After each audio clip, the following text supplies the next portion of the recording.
Parliament ఎన్నికలు జరగబోతున్నాయి.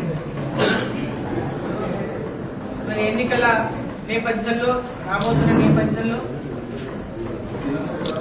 ఎన్నికల కోసం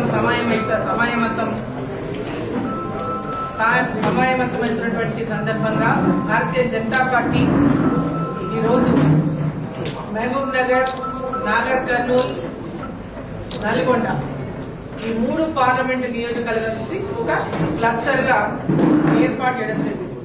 అదేవిధంగా రాష్ట్రంలో 5 క్లస్టర్లు, తెలంగాణ రాష్ట్రంలో. సో 5 క్లస్టర్లలో ఇదొక క్లస్టర్ లో ఈ 3 నియోజకవర్గాలు ఉంటాయి. సో క్లస్టర్ల వారీగా మరి ఈరోజు ఆ క్లస్టర్ ఒక్కొక్క పార్లమెంట్ సెగ్మెంట్ కి సంబంధించి ముఖ్య నాయకులతో సమావేశాన్ని ఏర్పాటు చేస్తున్న సందర్భంగా ఆ యొక్క కార్యక్రమంలో పాల్గొనడానికి మొట్టమొదటగా తెలంగాణలో ప్రారంభమైనటువంటి క్లస్టర్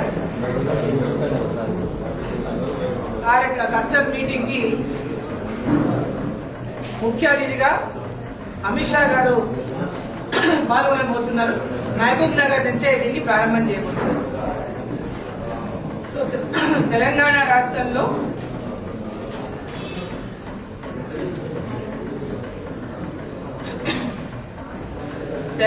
రాష్ట్రంలో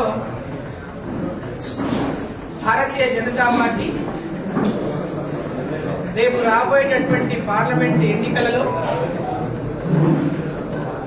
అత్యధిక స్థానాలను గెలుచుకునేటువంటి లక్ష్యంతో భారతీయ జనతా పార్టీ అనేక కార్యక్రమాలను తీసుకుని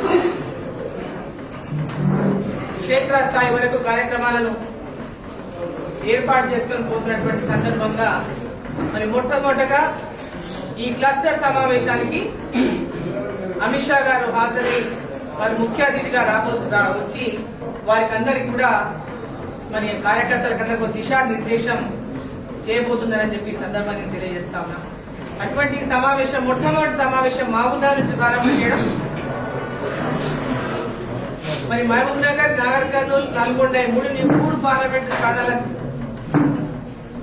క్లస్టర్ అంటే 3 పార్లమెంట్ కలిసి ఒక క్లస్టర్ కాబట్టి వారిని ఈ 3 పార్లమెంట్లే కాకుండా ఇంకా వేరే క్లస్టర్లో పాల్గొనబోతున్నాం.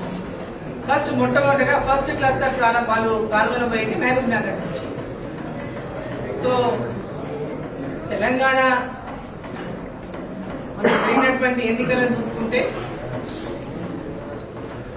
ప్రజలంతా కూడా మార్పు కోరుకున్నటువంటి నేపథ్యంలో నిరంకుశత్వానికి, స్వేచ్ఛ లేనటువంటి తెలంగాణలో ప్రజలందరూ ప్రజాస్వామ్యాన్ని కోరుకున్న నేపథ్యంలో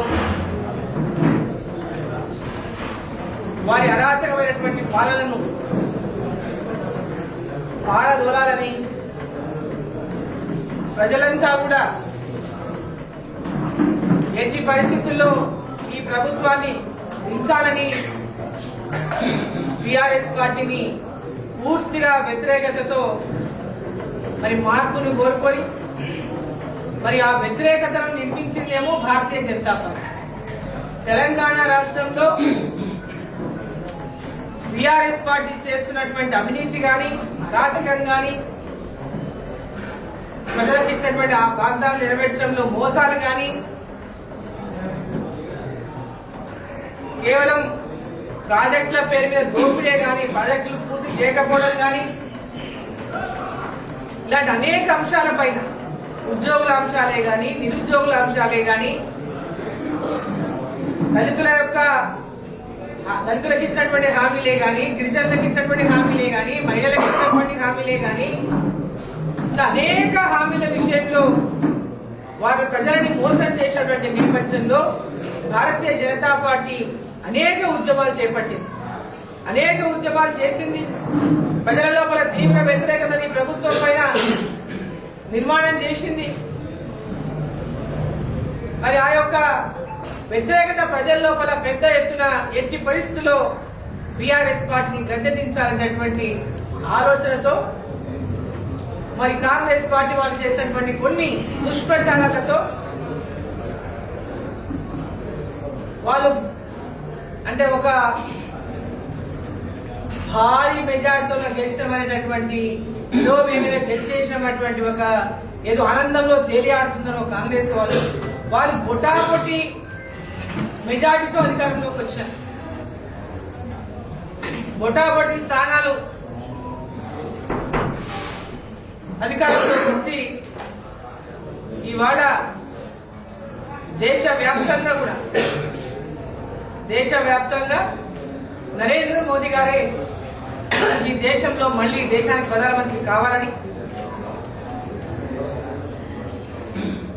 దేశ ప్రజలంతా వాళ్ళ కోరుకున్నటువంటి పరిస్థితిని చూస్తా ఉంటే మూడవసారి ముచ్చటగా మరోసారి నరేంద్ర మోదీ గారు ఈ దేశానికి ప్రధానమంత్రి అవుతారు.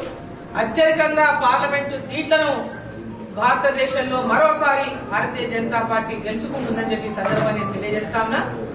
అదేవిధంగా ఇక్కడ తెలంగాణలో కూడా భారతీయ జనతా పార్టీ అత్యధిక స్థానాలను గెలుచుకుంటుందని చెప్పి సందర్భాన్ని తెలియజేస్తా ఉన్నా. 10 నుంచి 12 స్థానాలకు తగ్గకుండా భారతీయ జనతా పార్టీ తెలంగాణలో పార్లమెంటు స్థానాలను గెలుచుకుంటుంది. తెలంగాణలో గణనీయమైనటువంటి స్థానాలను పెంచుకోవడమే కాకుండా మరి నరేంద్ర మోదీ గారిని మరోసారి ప్రధానమంత్రిగా మనం చూడబోతున్నామని సందర్భాన్ని తెలియజేస్తా ఉన్నాం.